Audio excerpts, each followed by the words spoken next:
these in front of you here?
Good afternoon.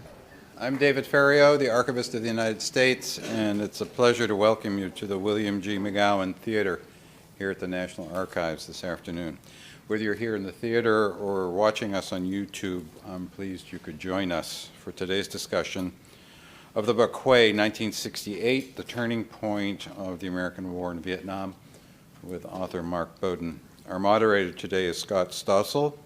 Before we get started, I want to tell you about a few other programs coming up here in the McGowan Theater. This Thursday, September 14th at 7, we welcome a panel of experts who will explore the historical and modern importance of the Constitution to American society, with an emphasis on America's changing demographic landscape. This is our 11th annual State of the Constitution panel.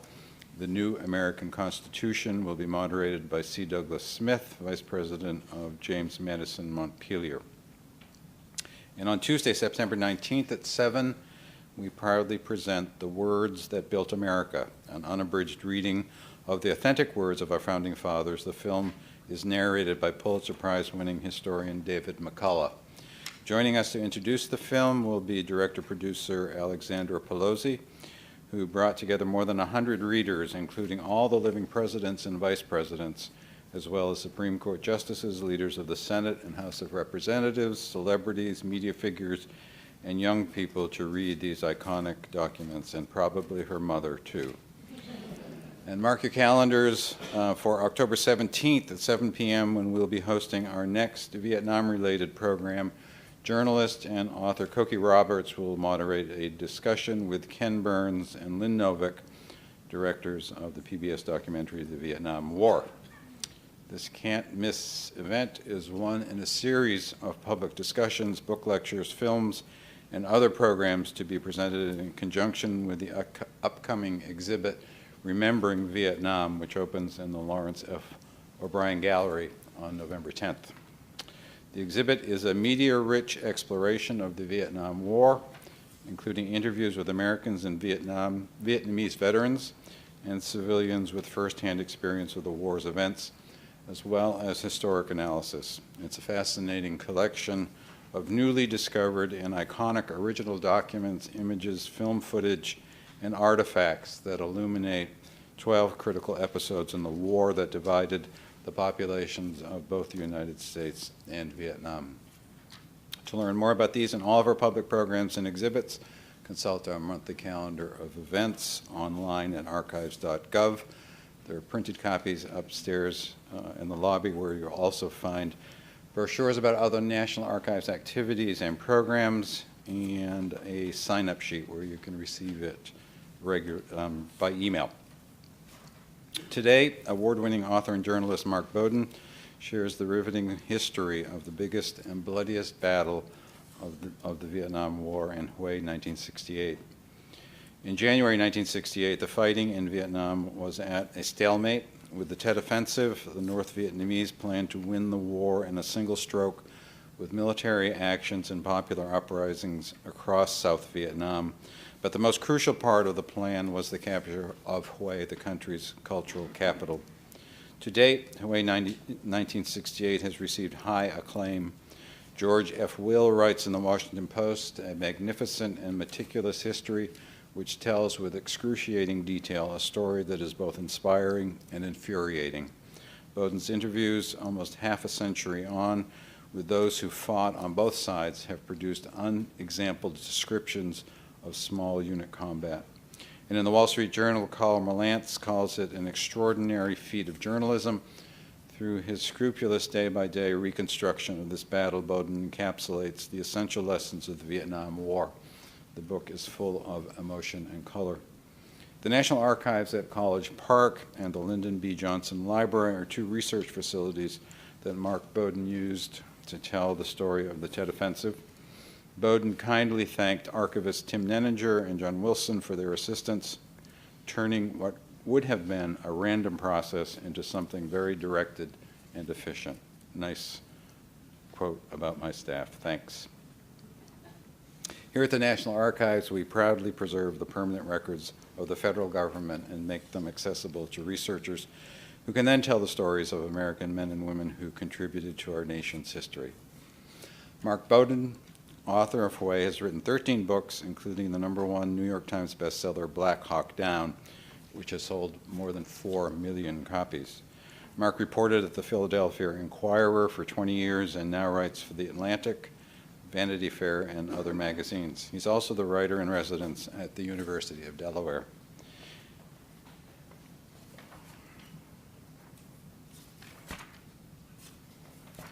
Scott Stossel, our moderator for today's discussion, is the editor of The Atlantic magazine and the author of the award-winning Sarge, The Life and Times of Sargent Shriver, and the New York Times bestseller, My Age of Anxiety, Fear, Hope, Dread, and the Search for Peace of Mind, which was nominated for the 2015 Wellcome Prize Award. His articles have appeared in a wide variety of publications, including The Atlantic, The New Yorker, The New Republic, The New York Times, Wall Street Journal, you name it. And his work has been included in the Best American Political Writing. After graduating from Harvard, Scott joined the staff of The Atlantic in 1992, helping launch what was then called The Atlantic Online. In 1996, he moved to the American Prospect magazine, where over the course of 7 years, he served as managing editor. Ladies and gentlemen, please welcome Mark Bowdoin and moderator Scott Stossel.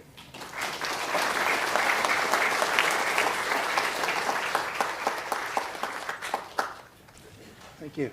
Good afternoon, and thank you for joining us. I'm thrilled that you all have joined us on a sunny afternoon to be in here to talk to Mark Bowdoin. I'm thrilled to be here with Mark. And I want to jump right in. Mark and I have known each other for a long time and worked on a lot of pieces, so I've talked to him a lot about this book. And we were talking not so long ago, and I'm curious about, I was curious about what prompted you to write this book. And you, in one of our conversations, mentioned back when you were about 15 years old, in the late 60s, early 70s maybe, you were debating with your dad about Vietnam. And right. that this somehow led indirectly, or maybe directly, to this book. So talk about that. Well, it led kind of indirectly. You know, I'm always on the lookout for a good story, and this is a great story. And you know, I've been interested in the war in Vietnam, as most of us who are old enough to remember it are. It touched all of our lives in one way or another. In my case, you know, my dad was a staunch patriot and a supporter of the war, and I was a arrogant 14, 15-year-old kid who thought he knew everything. And we would have these knockdown, drag-out arguments over the war, and I was against it, and he was in favor of it. And as I've said, I don't think either of us knew enough, frankly, to have a well-informed opinion, but we had strong opinions anyway. And he would always say to me, how do you know that? Or where did you read that? Or why do you believe that? And those were good questions, you know, and I think that those were things that they started me reading newspapers. I subscribed to Time magazine, and I used to read it cover to cover. I started looking for books about Southeast Asia at the library, and I think that was really kind of the first research project that I ever undertook. And so, you know, when this story was suggested to me, and initially I said I really didn't want to write another book about a battle. I'd already done one. The idea grew on me, and it grew on me for that reason, that the more I learned about the Battle of Hue, the more I understood that it was a very significant event, and also, as I said, just a fascinating story. But then secondly, it connected with me personally. It gave me a chance to really begin researching and reporting and investigating for myself the war in Vietnam and ultimately how I felt about it. So I guess a series of connected questions. Why at this stage, 2017, the book's coming out, why Hue? Or no, sorry, actually first, why Vietnam? Mm-hmm. Why Hue in particular? And set up the context of Hue, why this battle, one among many, many over the course of the Vietnam War, right. Was the one that you settled on as the one that you needed to write about? Well, I can't take complete credit for the idea. It's my editor and publisher, Morgan Entrekin, who had been trying to talk me into doing it for a while. And the more I looked into it, the more I appreciated that it was a good idea. I've already talked about the importance of the war in Vietnam. And, you know, the Tet Offensive is clearly, you know, one of the pivotal moments in the war in Vietnam, if not the pivotal moment. It was in the sense of, I think, changing the debate in this country from whether we could win the war, how to win the war, into one about how to get out of the war. Yep. Within weeks after the battle, Lyndon Johnson decided not to seek re-election for a second term. Some months later, Richard Nixon was elected, promising to end the war. That's a different promise than we're going to win the war. So historians can argue about, you know, whether this is a significant enough of a pivotal moment. But what was inarguable to me was the scope and intensity of this battle. And the more I looked into it, the more I realized it was far and away the biggest, bloodiest battle of the war, and I felt had been kind of neglected in most histories of the war for a number of reasons, which I can explain later. But I thought what happened in Hue, both to the Americans who fought there and to the Vietnamese who fought there and to the Vietnamese civilians who were kind of trapped in this battle, it was just worth getting this story down. You know, and well, explain now, why was this battle in particular neglected? Well, I think in large part because the Tet Offensive took place all through South Vietnam. Attacks were launched simultaneously, or very nearly so, on just about every city and town in the South. Most press was in Saigon, and so most of the coverage of the Tet Offensive was centered around the very dramatic raid that a Viet Cong squad made on the U.S. Embassy grounds there, and there were a number of them killed. So the coverage of the Tet Offensive tended to focus on what had happened in Saigon. And that was, I think, one of the reasons why General Westmoreland, who was not eager to advertise the extent of the deception involved prior to the Tet Offensive and the extent to which it had succeeded, was glad to emphasize the scenario that we saw in Saigon, that it was a relatively small group of enemy who had, you know, made kind of suicide attacks and were quickly defeated. This was not the case in Hue. And even though I discovered there were reporters who got to Hue and who wrote, I think, extremely good stories about it and accurate ones, the overall perception of the Tet Offensive, I think even to this day, focuses more on what we saw happening in Saigon than the major centerpiece of the Tet Offensive, which was clearly Hue. And is that just because the bulk of the journalism was, or journalists were concentrated in Saigon at that point, or? Yeah, because, and I think, you know, it was true then just as it's true today, the attention of the world is focused on a particular place and a particular event for a couple of days, and then it moves on. So by the time the press kind of caught up to the significance of Hue, I think a lot of the world's attention had sort of moved on from the Tet Offensive, which is not to say that Hue wasn't covered. It was. But I don't think the battle itself, the extent of it, was fully conveyed other than to the military itself. Certainly the Marine Corps has always understood the significance of the Battle of Hue. And there were 2 other books written about this, actually 3, all of them sort of for a kind of a narrow military readership. And I just felt that a couple of things, that the way I would do it would be different. And also, given the amount of time that's gone by, I would be able to do the reporting in Vietnam. So I would be able to tell the story of this battle through both sides, which had never happened before. So for all those reasons, it just struck me as a really good thing to do. And actually, I'll pause here and say, any of you who have not read the book, is absolutely fantastic and sort of a kaleidoscopic view of the Battle of Hue in the spirit of the best writing on Vietnam. Neil Patrick Sheehan on Bright and Shining Lie, Francis Fitzgerald. But let me ask you an impossible question, which is to, in 5 minutes or less, encapsulate the Battle of Hue. Well, you can either do that or we can wait for Ken Burns' series. Yeah. And I think it'll probably take about maybe 10 minutes of one of his episodes. The Battle of Hue was actually 3 battles. First and foremost, it involved the enemy, North Vietnamese and Viet Cong, taking the city of Hue. And they took the city of Hue, which is the 3rd largest city in South Vietnam, and the ancient capital of a united Vietnam, and a city of tremendous cultural significance in that country. They took it in a matter of hours, with the exception of a small American outpost or compound in the southern half of the city, and a South Vietnamese army outpost inside what's the citadel, the big fortress, which is the northern part of the city. And talk a little about, just pause, the significance of Hue in Vietnam's history and culture and imperial history, kind of. Well, it was the seat of the Nguyen dynasty, which ruled through the 19th century and up into the 20th century. And it had been, even before then, a major center for the imperial Vietnam, although I don't think it became the seat until early in the 1800s. And they built in the early 1800s this enormous fortress.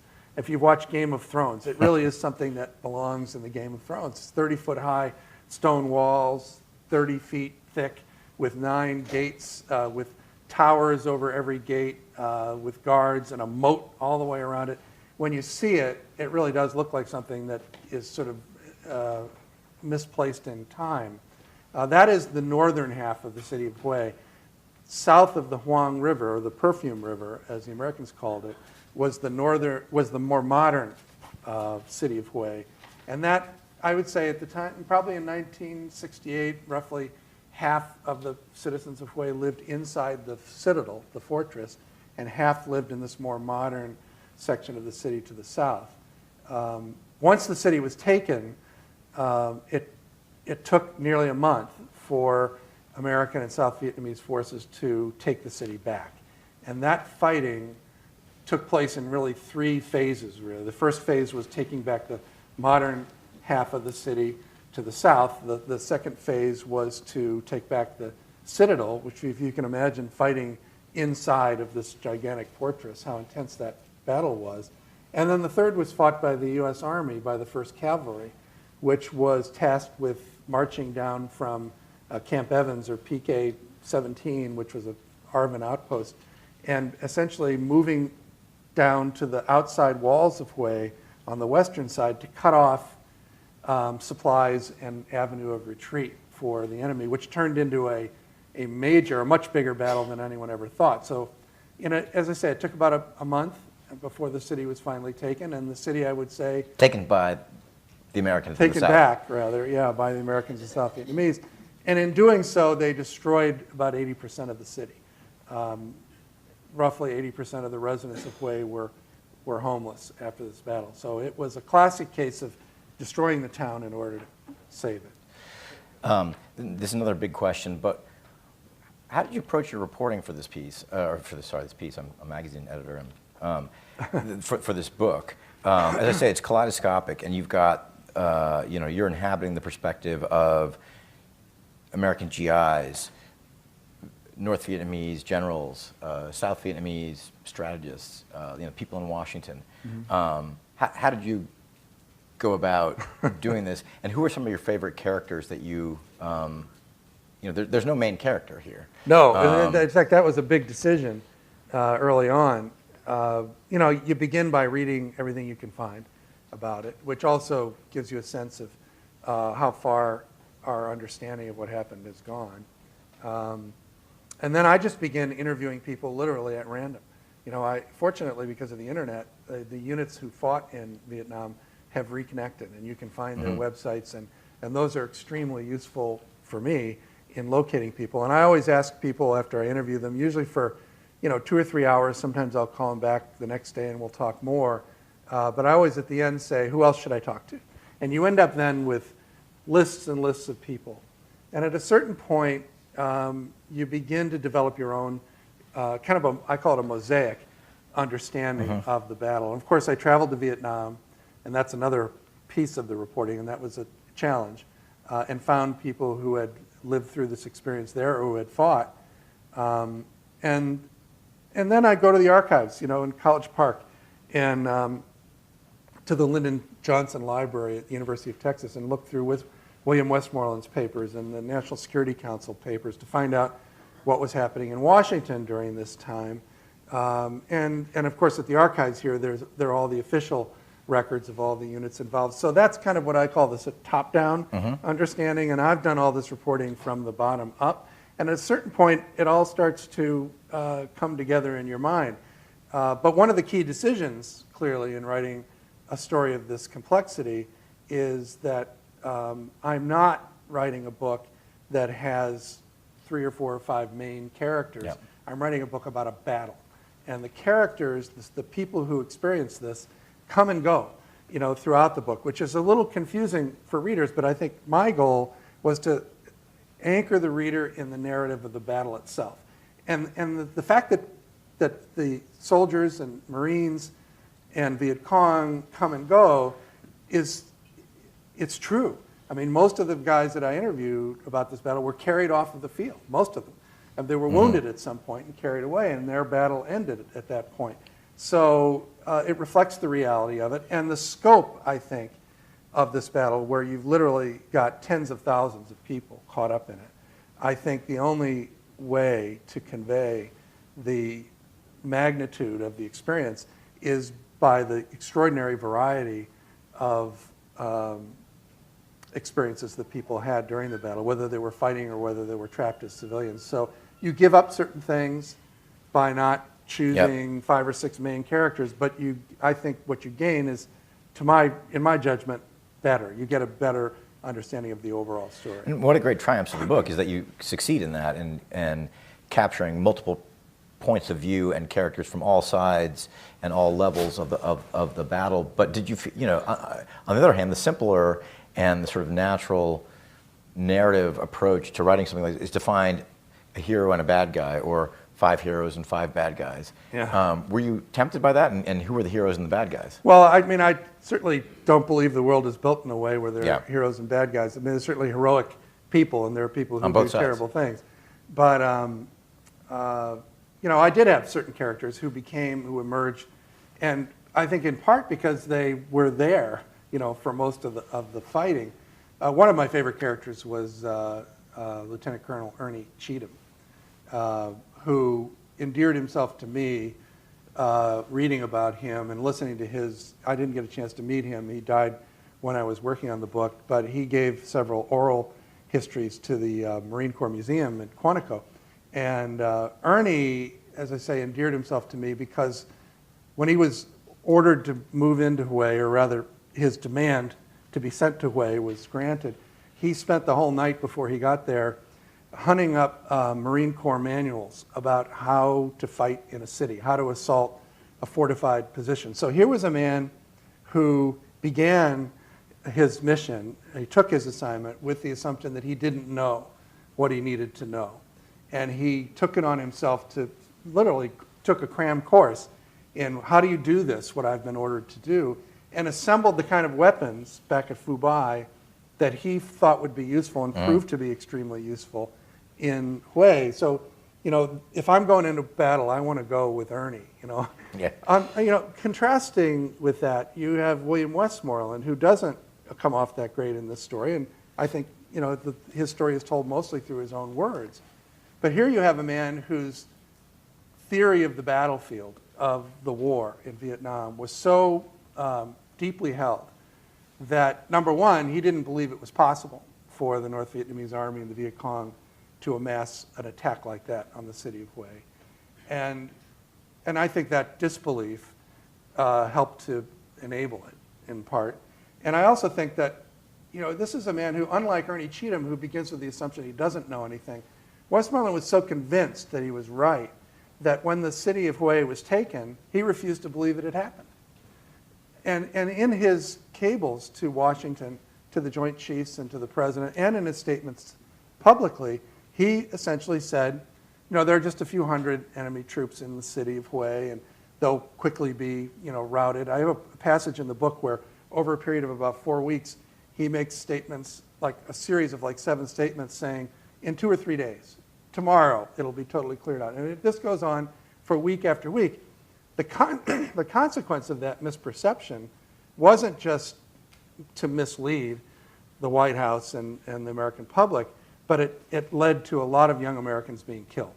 Because if the assumption is that the enemy is there in fairly small numbers, they were sending small units of Marines, small units of troopers up against overwhelmingly superior forces, well entrenched. And as a result, a lot of young Americans got killed. And was that delusion on the part, or just denial of the fact they didn't believe that the enemy was so well entrenched, or that they thought they simply couldn't? The plan was the plan, and they were going to stick with it no matter what. Like, what was the? No, because I mean, I don't think they had planned to try to take the city of Hue back, because they had never expected the city to be taken. Yeah. But I do think it was a refusal to face facts. If you have General Westmoreland saying to the president that there are like 500 enemy troops in the city of Hue, 2 days after he gets a CIA report which explains that the entire city has been taken, days after his field commander. So we're not talking about 500 troops. No, we're talking about 20 times that many. Yeah. And he's getting reports from field commanders who are getting cut to shreds from Hue, saying, look, you know, this, we're facing, you know, and in some cases, I think intelligent company commanders saying, no, I'm not taking my men out to assault this fortress and getting them all killed, and then being accused of cowardice and timidity. To me, there was a kind of a willful blindness, which I think is rooted in arrogance and racism. You know, I think a lot of that, and that says a lot about the war in Vietnam. I think that the idea that the troops from this third-rate little pissant country, as Lyndon Johnson called it, could somehow, you know, fool the United States military to the extent that they did and fight with the skill that they fought was something that they weren't prepared to believe. You spent many years researching and writing this book. What preconceived notions did you come in with that were kind of blown up by the reporting and by what you learned? Are there things that you changed your mind about regarding either Hue in particular or the Vietnam War in general? Well, yeah, I certainly gained a much deeper appreciation and understanding for the sacrifices of American forces who fought in Hue, certainly, and as a result in Vietnam. I think the intensity of this battle and the things demanded of these young men, 18, 19, 20 years old, are just hard to believe. And the fact that they kept coming back day after day, risking their lives, knowing the chances of their... But did they have any choice? Yeah, I think people always do have something of a choice. I mean, you suffer for the choices that you make, and there were guys who you know, who would try to get wounded, or there were guys who would try to do whatever they could to get off of the firing line. But I think that was rare. I think in most cases, yeah, I think one alternative, frankly, in a situation that intense and terrifying is to curl yourself up in a ball and just refuse to move. And there are guys who did that, and 18 years old, suddenly thrust in the middle of this maelstrom. I can understand that. I frankly understand that better than I understand the guys who get up and run across the street into enemy fire day after day after day, seeing what's happening, to those around them.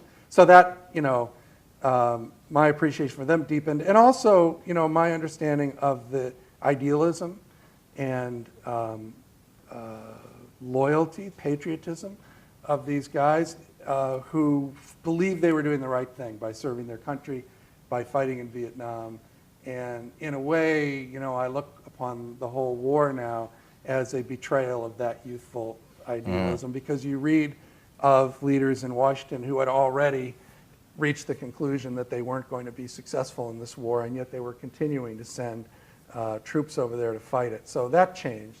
I think, my perception of General Westmoreland, I mean, I'm a fairly normal, middle-class Catholic white boy who sort of believes in institutions and tradition. And so I guess my assumption was, well, if General Westmoreland was the supreme commander, he must have been a really smart guy, and he must have really known what he was doing. And I'm no military expert, but I know quite a bit now about the Battle of Hue, and it astonishes me, his level of denial of what was going on there and the consequences of it. That really was Did that shake your surprise. view of institutions? I mean, Westmoreland is not himself the institution, but I think age is shaking my.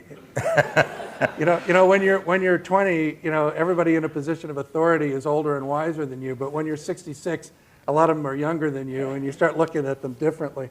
But yeah, I mean it's part of growing up. I think you sour a little bit on your faith in institutions. So to put your highfalutin interpretive hat on for a moment, what was based on your reporting and the time you spent talking to all these folks, and stepping back from the very vivid reporting you have of the events on the ground, what was the significance and the meaning of Hue?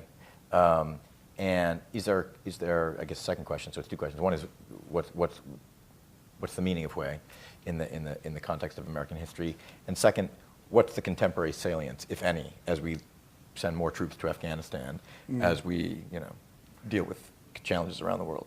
Well, I mean, as I said earlier, historians can argue about how important Hue was in the larger scheme of the war in Vietnam, and I try to be careful not to set myself up as an expert on the war in Vietnam. I do know quite a lot about this one thing.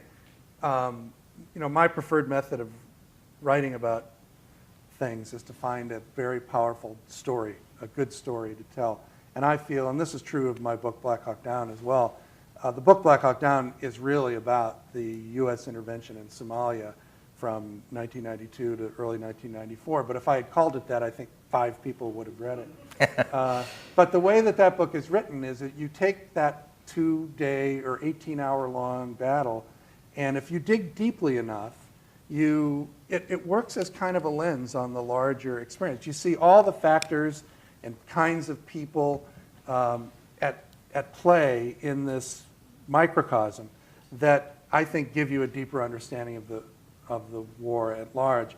And I don't know of too many set pieces like Hue.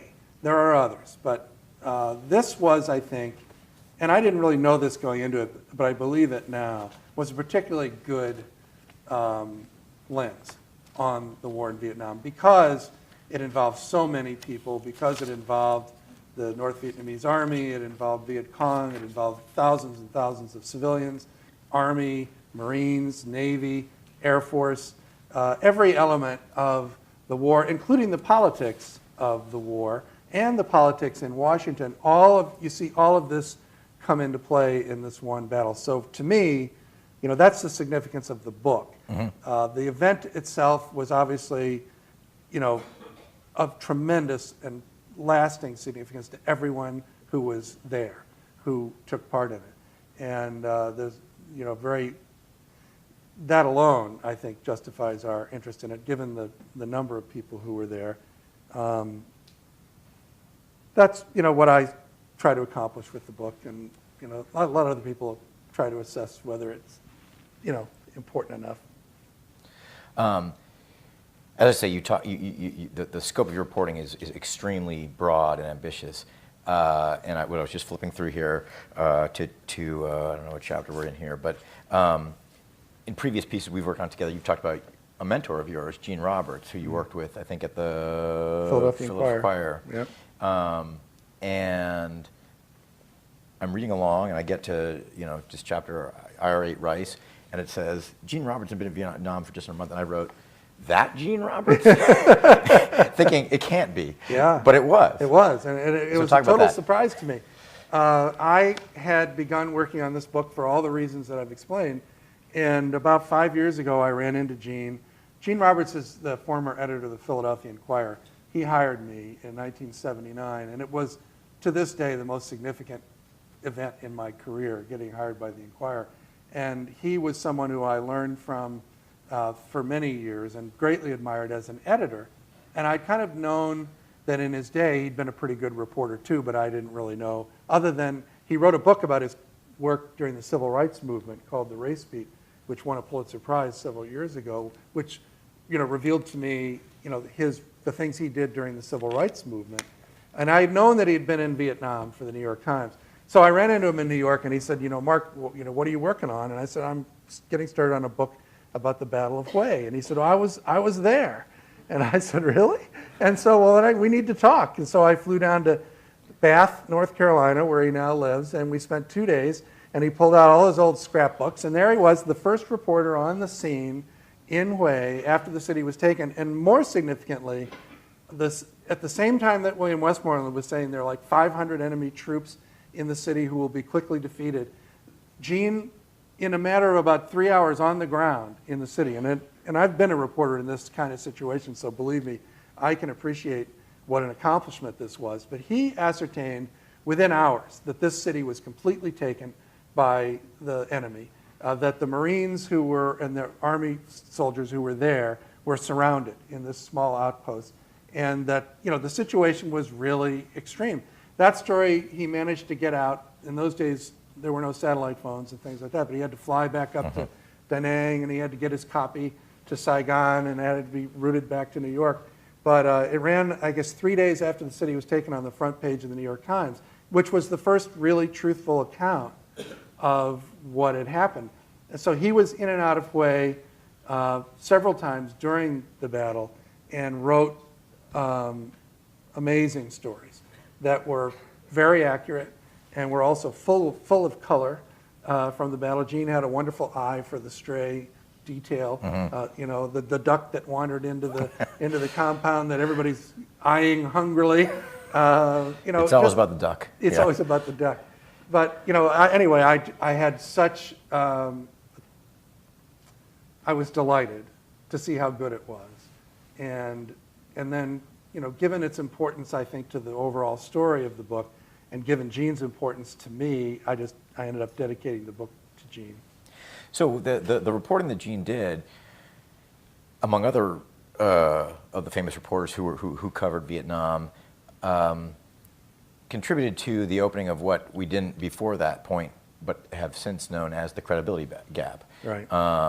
And we actually have a piece in the current issue of The Atlantic by Ken Burns, who's got this new documentary out, where he's quoting in succession, JFK, LBJ, Nixon, all of them during their terms in office, saying one thing to the American public publicly, and then getting captured on tape in all three cases saying something completely different, like, this is unwinnable, what am I doing, Right. How do we get out of this?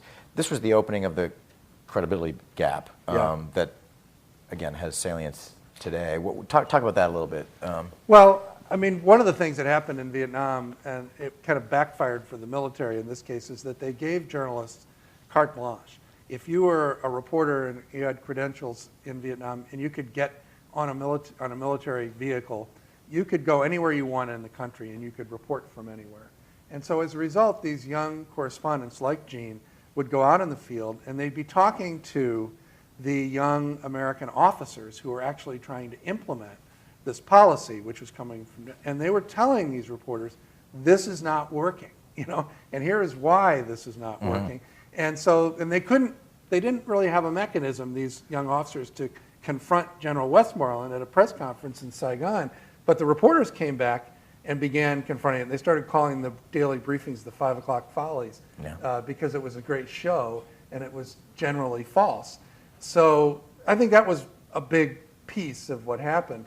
I think that, to this day, there are still people who believe that the military was about to win the war in Vietnam, but the press, cut them off at the knees.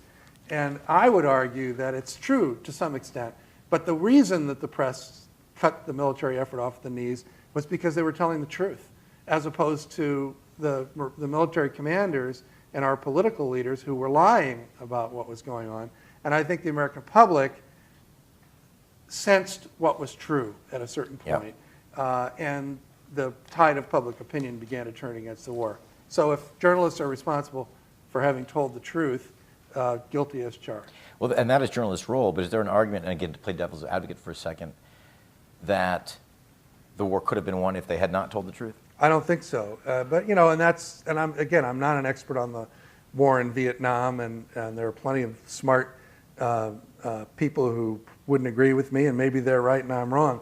But, it seemed to me that a minimum prerequisite for being able to have a democratic South Vietnamese government that would survive, you would have to have a democratic South Vietnamese government, which didn't exist. And perhaps in the early days an aspirational democracy, but by the time that President Thieu was boasting of his 94% election victory for a second term, it had become a charade. And everybody knew in Washington and people in the military that it was a charade. So without an ally of any credibility, and I don't see how the United States, short of creating a puppet government in the South and propping it up indefinitely, I don't understand how that war could have been won. And the other thing I'll say is that, like it or not, and we did not like it, the Vietnamese people, North and South, were motivated by a powerful desire to be free of foreign influence, to be independent. And fairly early on in the 1950s, the Communist Party had wedded itself to that nationalist movement. So I really think that by the time the United States entered the war in the 1960s, they were fighting against a movement that was both communist but also nationalist. And I don't think that was a war that we could win. And when you talked, 50 years after the fact to soldiers and commanders from Hue and Vietnam more generally, did they agree with that assessment? Or do they now agree with that assessment? And how do they feel about that, both at the time, if they felt that then, and how do they feel about it now? Well, General Downs is here, General Mike Downs, who was a company commander I was leading up to that. in the book, and we should ask him. But what I find, and we will when we go to answer questions, Mike is going to answer questions too. As I asked everyone I interviewed, every American I interviewed, and Vietnamese, how do you feel about the war now? And I got as many different takes on it as there were people. I would say, I would characterize, one of the most common feelings was a tremendous sense of pride in having served and having done their duty. I think not all, but most of the Marines and soldiers I interviewed felt that. Most of them also felt betrayed. They felt betrayed by a number of things. Some of them felt betrayed by their own military commanders. Some felt betrayed by cowardly politicians. Some of them felt betrayed by the press. Some of them felt betrayed by the American people. And there's truth in all of those things. But there was, I think, a broad sense of betrayal. And I also think that there was an overwhelming sense of the tragedy and futility of that effort, which, for whatever reason you ascribe. That they felt at the time, or only in retrospect? Oh, I think a lot of guys started to feel that after they'd been there for a while. I think most Americans who served in Vietnam went with the highest of intentions and full of a desire to win, to prove themselves as soldiers, to do their part for the country. And I think for many of them, over the course of the year or 13 months that they served, that began to sour. They began to see that the war, as it had been sold to them, was not what they were seeing. And in large part, it had to do with the Vietnamese people, with their understanding of, the average Vietnamese civilian did not want American troops around, nor did they want Viet Cong around. They wanted to be left alone, for the most part. So there was tremendous hostility in many places toward American troops. Some of it based simply on a disgust with having these foreigners tromping around with guns, shooting them all over the place. And some of it from people who truly sided more with the communists as a nationalist movement. And then some of it was also to see the corruption of the South Vietnamese regime that we were supposed to be supporting. They didn't necessarily know the depths of corruption in Saigon, but they could see South Vietnamese military units where the commanders would run away, when the shooting started, or who had their jobs because they were related to somebody. They could see soldiers who had no real depth of commitment to the cause. And they often saw Viet Cong and North Vietnamese soldiers who were as fiercely committed to the cause. I can't remember who it was who said this, but it probably was said by dozens of American officers at different times. If I had a company of troops like these Viet Cong guys that we captured, we would win this war in a matter of months, but that was not the case. And this is going beyond the scope of your reporting on this book per se, but obviously you've written about more contemporary foreign policy challenges and military efforts. Do you see lessons from this book that can be applied to the prosecution of American foreign policy now in Afghanistan, Syria, anywhere else, or is that kind of beyond the scope of what you think? Well, I mean, I'm happy to offer my opinion. And again, not as someone who's a broad expert, but there are similarities between Vietnam and our predicament right now in Iraq and Afghanistan. And certainly it became true in Vietnam that we were looking for a way to get out. And I think we're kind of looking for a way of getting out right now in those two places. Peace with honor, or victory with honor. It's not easy. I think that there is an alarming tendency. It was evident in Vietnam. It's been evident in Iraq, certainly, and throughout our history, of a kind of a way of dumbing down when we face the rest of the world. We see it going on right now with an understaffed State Department and with politicians who project their domestic political priorities on the rest of the world. So in the 1950s and 60s, it was this communist monolith was taking over the world. And so it was terribly important for the United States to, as Kennedy said, bear any burden, pay any price. And that was such a simplification of the reality of the world. If you actually look at what was going on in Vietnam, you had a far more complex situation. You had, as I said, a nationalist movement that embraced communism in the late 40s and 50s after the United States essentially turned its back on Ho Chi Minh, who was shopping for a sponsor, and he ended up finding one in Moscow. And I think that, when we entered the war in Vietnam, we did so with a misunderstanding of what was going on there.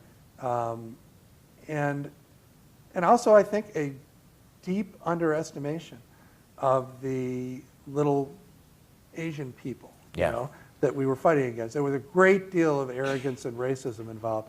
I think some of those kinds of things are still going on. I believe, and I wrote in the epilogue of the book, I respect people who approach our role in the world with humility, who recognize, as Ernie Cheatham did, that I don't really know the right thing to do necessarily. I need to listen. I place tremendous value in the Foreign Service. That's the part of our government that's responsible for making us smart about the world. Wasn't it Rex Tillerson said, or no, it was General Mattis said, every time you cut the Foreign Service budget, I need more guns. Exactly. I mean, that gets you into wars. I think that, the young people who go live overseas, who learn languages, who develop a deep understanding of places, need to be listened to. They're not always right, but it certainly would correct some of that dumbing down that often happens in our politics. and I think it would keep us out of a lot of trouble. Well, I want to, in a moment, transition to talking to General Downs and then opening up for broader questions. But last question before we do, aside from General Downs,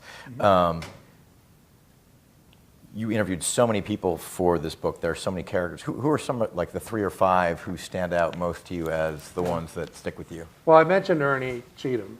I was fascinated by Che Thi Mung, who is the first character you meet in the book. She was an 18-year-old village girl who was living just outside of Hue. And she stood in my mind as a wonderful contrast to the 18-year-old American who is either drafted or enlisted and is sent to Vietnam, who doesn't even know where Vietnam is necessarily, who has no real understanding of the war that they're fighting. Che, who was, as I said, 18, her family had been fighting this war for generations. Her grandfather had fought with the Viet Minh. Her father had fought with the Viet Minh and been jailed. Her older sister fought with the Viet Cong and was killed. And when her sister was killed, Che, when she was just 16, was arrested and waterboarded and interrogated. And I met her, and she's roughly my age, just a couple years older than me, and she's still proud to this day that she never gave up anything about her family or her friends in the village when she was waterboarded. I thought she was a really interesting character who gave me a deeper understanding of the depth of the movement. Che is not an ideological person, even to this day. She's an ophthalmologist now. She was moved by nationalism and love of her family.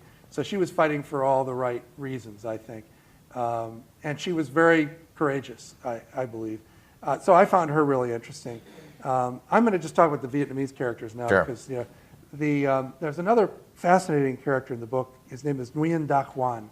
And Hoan was a Buddhist who, those of you who are familiar with the Vietnam War, the Buddhists had been kind of at war with the Saigon regime off and on through the early 1960s. And in one of those crackdowns, Hoan had to go on the run, or he would have been arrested. And he ended up running away and joining the Viet Cong. And he was a poet and a writer, so he became a propagandist. And he also became a true believer in the Viet Cong cause.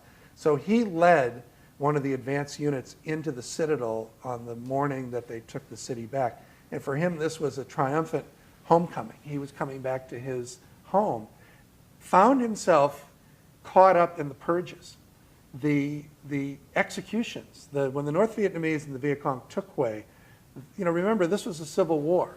And to the communist forces, those who were working for the Saigon regime or who were supportive of the Saigon regime were traitors. And so they had long lists of targets, of people to round up and arrest. Many of these people in the first days that they occupied the city were executed on the spot. Many others were marched off supposedly to re-education who were never heard from again. Mass graves were later discovered. And Hoan was fascinating to me because he was a very idealistic young man who got caught up in those purges, and to this day is shamed by his involvement in that. And there's an interview with him in the epilogue of the book where he says, this was wrong, what happened in Hue, and we need, as a country in Vietnam, to acknowledge that what we did was wrong. Even if it was only one person who was executed, we need to acknowledge that that was wrong. And Vietnam is still an authoritarian country, and I'm sitting there with a deputy minister of information from Hanoi. So anyone who's being interviewed by me knows that they're also talking to the government of Hanoi. So for him to be that candid about how he felt and his own experience was quite remarkable, I felt. So he stood out in my mind as a kind of remarkable character. And the last one who appears again throughout the book is Nguyen Van Quang, who later in life became the mayor of Hue. But during the Battle of Hue, he's a student leader who turns against the Saigon regime and the Americans as soon as the big American forces began to arrive in 1965. It clarified for him that this was a struggle for the independence of his country. And he was key to smuggling weapons, and there's a funny chapter where he's given the task of smuggling weapons into Hue, and he's terrified and doesn't know what to do, and he it's a good story. He was just a wonderful storyteller and a very charismatic guy. And so, on both of my trips to Vietnam, I went back to those people and made sure that I understood their story fully. So those are some of my favorites. Good stuff. Well, let's turn now, as a way of opening Q&A to all of you. But General Downs. Could we start by asking Mike Downs? Mike, you want to just explain, for those who haven't read the book, what your role was? Did you want to come up here? Come on up, actually. Yeah. There's steps over here, so you don't have And I would add to that, what was it like being on the ground, and what did Mark get right and wrong? Well, I turned 28 in Way City, which will be 50 years ago come February, so you can sense how old I am now. I was a company commander. I had been a company commander from early October, so had been with Fox Company, 2nd Battalion, 5th Marines for some time when Way occurred. And I spent 31 years on active duty, retiring in 1992. One thing that I'd like to comment on, because it was a part of the conversation, was having to do with the press. And I can tell you that up until I read this book, I still had the long-held opinion that the press never got it right. And there's enough evidence here that the press was more right than a number of the military reports. And this went on throughout the career. I mean, whenever you were at a school, if the press came up, it was never a positive comment. So besides my learning about that particular element that was covered by Mark in his book, the other thing is, for all these years, my view is the view of a company commander. I didn't read a lot about Way, and I didn't know a whole lot what was going on 2 blocks from the right and the left. And certainly nothing of what was going on the other side of the city. I was on the south of the city. And so I learned a whole lot about what went on in Way, and I'm a much more informed individual today than I was prior to the writing and the participation I had with Mark in the writing of his book. And the last thing I would want to say up front is Mark Bowden's appreciation for then Lieutenant Colonel Ernie Cheatham is very well placed. He was our battalion commander. He was a huge person, having played defensive tackle for the Pittsburgh Steelers and the Baltimore Colts for 1 year. He'd been traded during the course of the year. You said he was traded for a sponge and a water bucket. Yeah, and he decided that there wasn't a whole lot of money to be earned in the National Football League, and he rejoined the Marine Corps. He had already been an officer in the Marines, and he was trying to raise a family. But he was a huge presence in Way, and is directly responsible for all the successes that the Marines earned in the south of that city. I have kind of, let's open up to more broadly, but I have kind of an absurd hypothetical for you, General, which is that if you knew then, in 1968, what you know now, having read Mark's book, would that have changed your thinking? I mean, you were going to do your job. No, I don't think so. I mean, because we tried to make it a point to only pay attention to the things for which we were responsible. And our company had a lot to do. And that was our focus of responsibility, and I wasn't worried about what General Westmoreland didn't have any idea what he was doing or saying. To question your, I mean, you, as I recall from Mark's book, you were trying to take a prison, and you said, I can't do this. This is crazy. We can't even go 2 blocks. Well, on our first day in the city, our company arrived on the 1st of February, and there was a little small enclave of American military and civilian officials in a building that was, I'm going to say 3 blocks from the McVie compound. And Golf Company, which is the company in our battalion that arrived first the day before, had tried to get there on the 1st of February and were not successful. and our company was given that role. Well, we didn't get a block, and took a lot of casualties, and our company got to that building on the 5th of February. So, the point the question to your question, when we came back, we were ordered at sundown to cease our assault, and we came back and occupied positions in a building right next to the MACV compound. And I was called to the battalion commander's position in MACV compound early evening. This was the 1st Battalion, 1st Marines. General Cheatham, Colonel Cheatham wasn't yet in the city. He didn't arrive until the 3rd. But I was given an order, or our company was given an order to go to the jail. And the jail was right behind province headquarters, and I was told that the only way to get in the jail was through province headquarters, the only way for us to get in. And it had something, the purpose was having something to do with the political prisoners. Well, I asked if anybody had informed province headquarters that we were coming, and was told there were 12.7 machine guns on the roof of province headquarters, enemy weapons, which tells you that province headquarters didn't belong to anybody of ours, and if that's how you had to get through.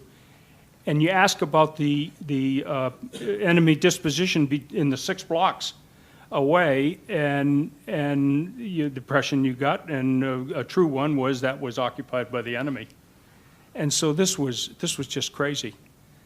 And I asked the battalion commander if it would be permissible to, when he said it was the orders from Task Force X-Ray, I questioned whether Task Force X-Ray even knew what was going on.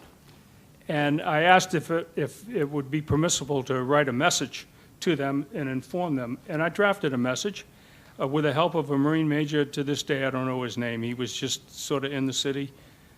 He was on sea duty on a carrier, and he found his way into the city just to see what was going on 30th January. And so he was there. In any case, the message tried to explain what, in fact, was going on. And to Lieutenant Colonel Gravel's credit, he sent the message. It was from him. It wasn't from me. It was from him. And within a few moments, the message came back canceling that attack. A little side note, I had radioed the gunnery sergeant. I didn't have an executive officer, and told him to have the platoon commanders at our company position ready to receive an order when I came back. And I called him again just as a message from Task Force X-Ray returned, and told him to stand down and let the platoon commanders go back to their platoons. And when I returned, the gunny said, by God, sir, I thought we were going to go back down that street we were on this afternoon. And I said, Gunny, if where we were going, we went where they were telling us to go tonight, it would make this afternoon look like a walk in the park. You know, I just want to say, Mike would remember, we met each other, what, about 4 years ago now? October of 2013. Okay, so you're a good memory. I went to Mike's house, and the patience that he showed me, and I was so ignorant of this battle, was incredible. He had maps, and Mike has a little handwritten, Yeah. he carries it around Yeah, with him. I got, this is a casualty book of every Marine Right. in our company killed or wounded by day. And Right. that's when I wrote it down, And on so, that day. and that proved to me to be invaluable to me, because in trying to keep track of the time sequence, just looking at the day that certain men were wounded or killed gave me a time reference that I could then use to more accurately construct it. So I'm indebted. And then when before the book was published, Mike graciously agreed to point out all of my mistakes and quarrel with me about all my characterizations, which I greatly appreciated. So, I mean, But a lot of these really characterizations of mine were wrong, because they were based on my understanding and my knowledge and my experiences. And what Mark was talking about was things that went on at other places. And I quickly learned that you only can be definitive about those things for which you have personal knowledge and experience, not something you know nothing about. Well, so there's microphones on either side here. Please keep your questions very brief for either Mark or General Downs. So right here on the right. Wonderful talk. My question is, does your book resolve an ancient controversy as to the goals of launching the Tet Offensive? One theory is that the North hoped for a kind of 1968 version of Dien Bien Phu, an outright victory over Americans. And the other is that they knew it ultimately would fail, but it would change American public opinion irreversibly. Mm-hmm. So, the other third view is that they hoped for a victory, but even changing American public opinion would, in the long run, count for a victory. Well, it's a good question, and the answer is that all of those versions are true, and multiple things can be true at the same time. The propagandists in Hanoi, their justification for the Tet Offensive, and they call it a general offensive / general uprising, was that they believed that by launching these urban attacks, the population of South Vietnam would rise up in support of the revolution, and this would effectively end the war. They would defeat the Saigon regime, and the Americans would be forced to withdraw. There were plenty of more realistic folks within the party and within the political leadership and within the military in North Vietnam, including Ho Chi Minh and General Giap, who believed that this was a pipe dream, that the people were not going to rise up and that the war could not be won that easily. But they did their duty once the decision was made. And then I think some of the idea that this was launched knowing that it would fail, but that knowing it would have a powerful impact on American public opinion and also the South Vietnamese public opinion. Some of that is true, but a lot of that is hindsight. I do think there were individuals like Lê Duan, who was the chairman of the party, who at one point said something along those lines, that even if we lose, this will have such a shocking effect. But I don't think that was an overriding theory. I think that is a theory that's sort of been applied in retrospect to make them seem a lot smarter than they actually were. Over here on the left. Hi, my name is Eric Villard from the Army Center of Military History, and I've been doing TET for a long time, so this is something, this talk, something I absolutely wanted to see. I look forward to reading your book. I have not had a chance, but I did want to ask you a question in advance of that. The Battle of Hue often has been told through the lens of the Marine experience, less so the Army experience, but what about the South Vietnamese experience? Right. Because in the Citadel, for most of the battle, it really was a South Vietnamese affair. And you have those South Vietnamese Marine battalions who fight a week in Saigon, then come up to the Citadel and fight for another 2 or 3 weeks. So just telling their story. Well, first of all, Eric, I recognize you, and your research and writing is sourced in my book. I'm grateful to you, for the work that you've done. It was really helpful to my understanding of what went on.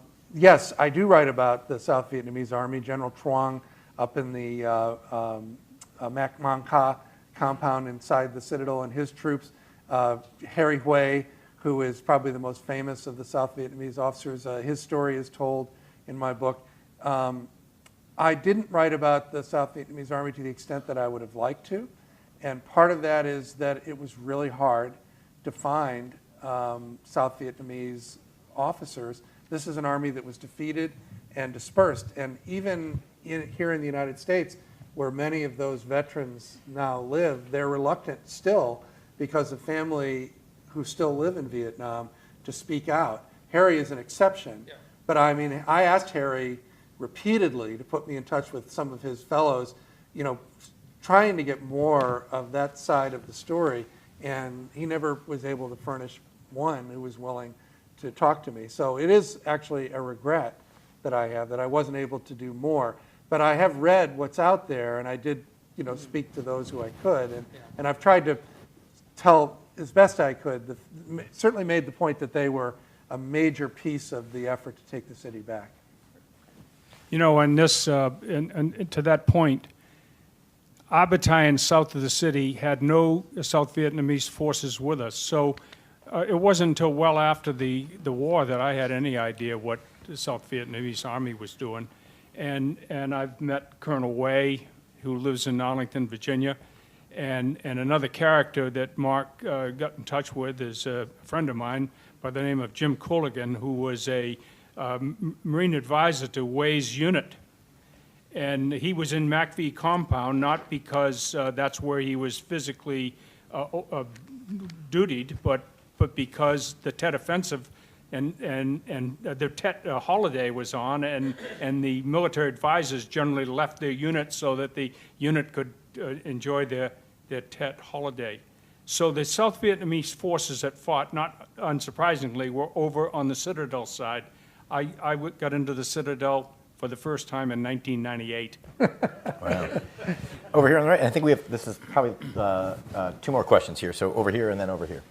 Thank you. My name is Jean Nguyen. I'm with Voice of Vietnamese Americans.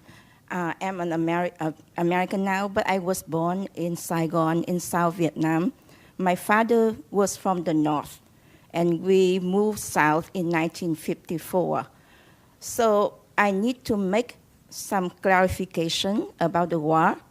And you have just said that you did not have much to say about the South Vietnam, especially the army, because you did not get in touch with them. And so I need to make a few points for the audience here and for all who follow us on the stream, and maybe who come back to this later as something on the record.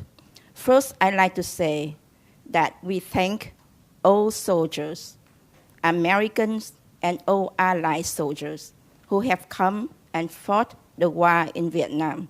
It was a war against communism for freedom. And it was a war between the Vietnamese against communists. It is still going on. We appreciate all who have come and sacrificed your life in our country at that time. It was a noble war. You forever are remembered by us and in our heart. Secondly, I'd like to make a point that the Vietnamese nationalists were not the ones that you met that side with Viet Cong. My father was a true nationalist.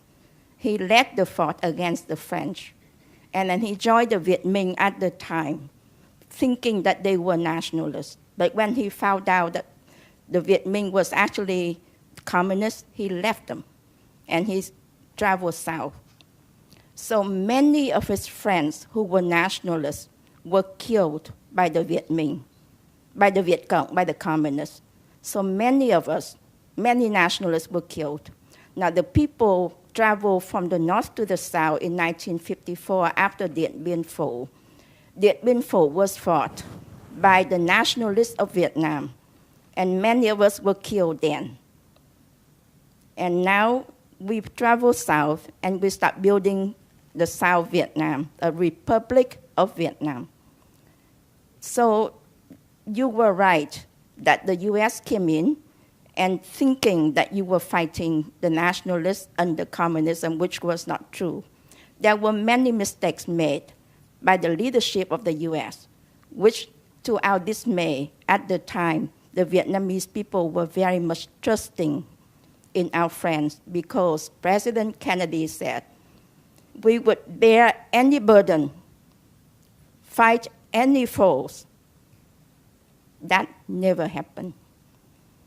So I, again, want to say that for all who read this book, I haven't read it yet, I will buy it, I will read it, but I need to make it clear that whatever is being brought to you from what this author said, he interviewed the witness in Vietnam now with the intelligence committee chief sitting behind the interviewers and the interviewees. So whatever is being told to him does not have any value. It does not reflect us, the Vietnamese.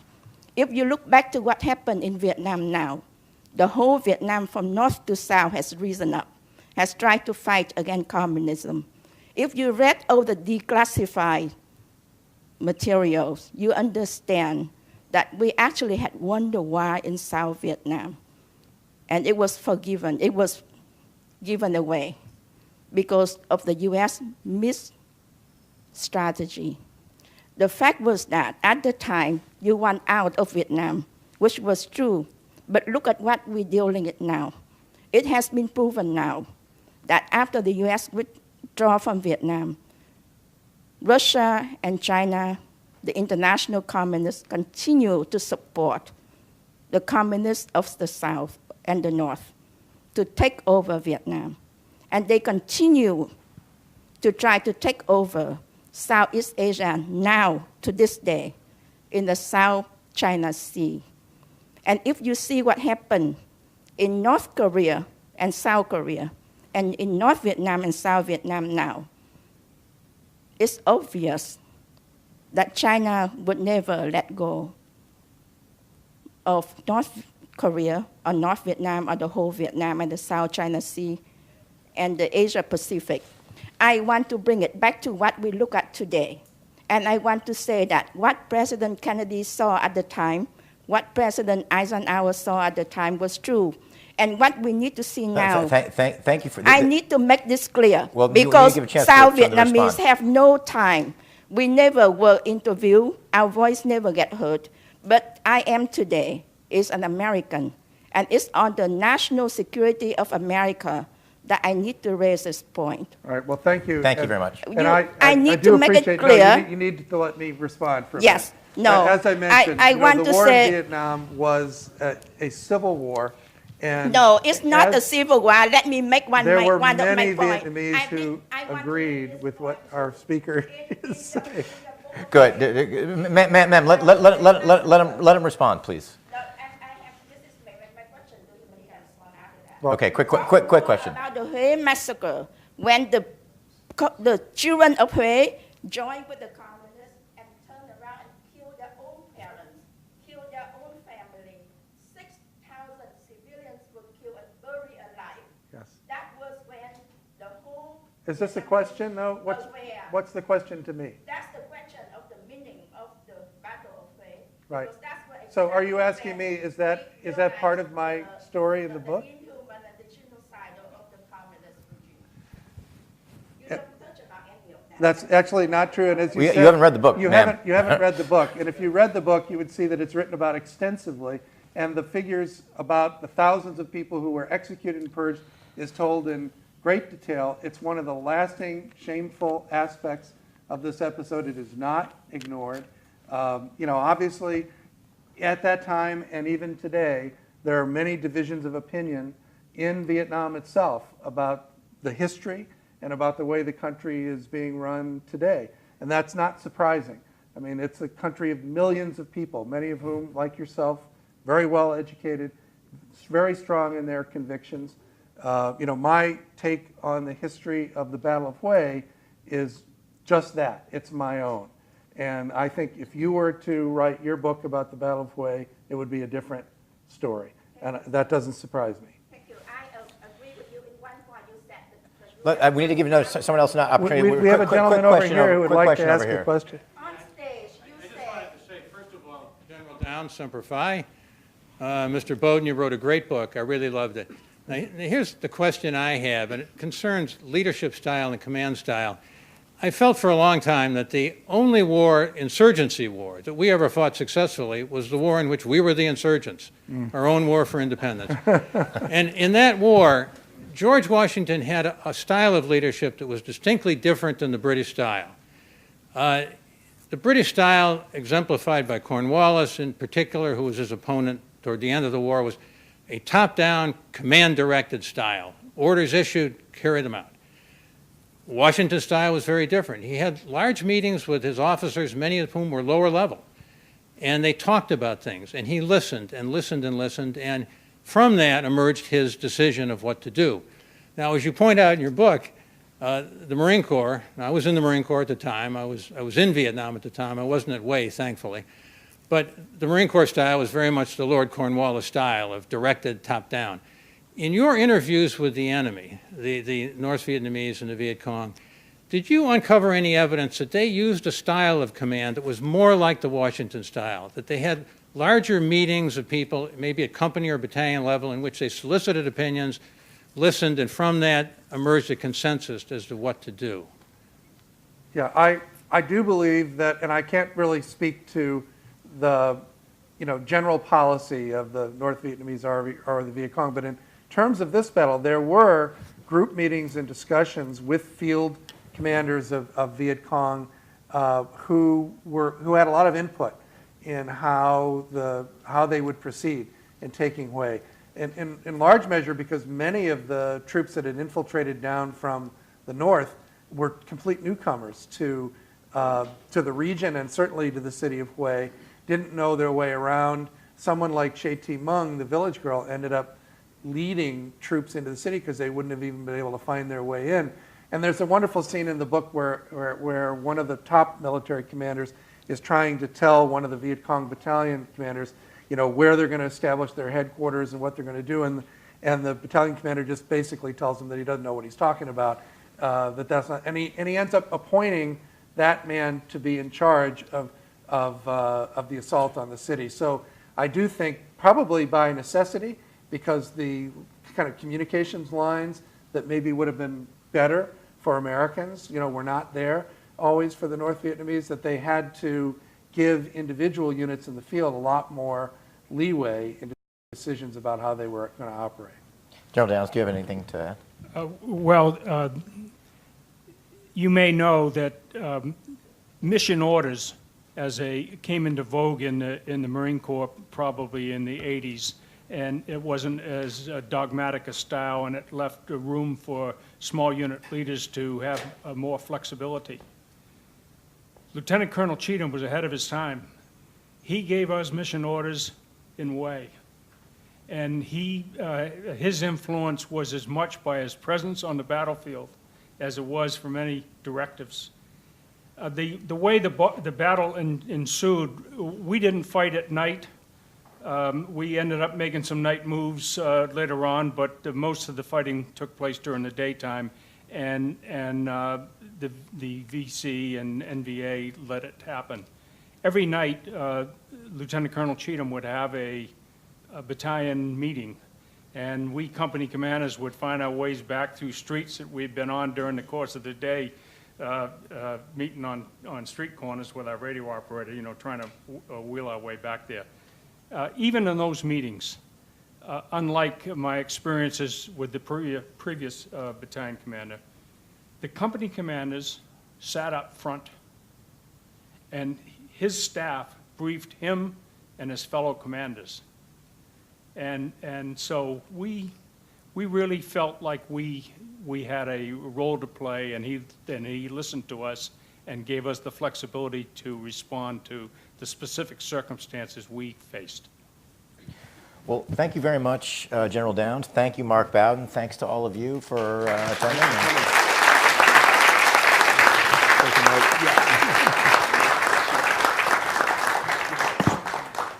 Folks, don't forget there is a book signing one level up in the Archives bookstore. We'll see you up there in just a few minutes.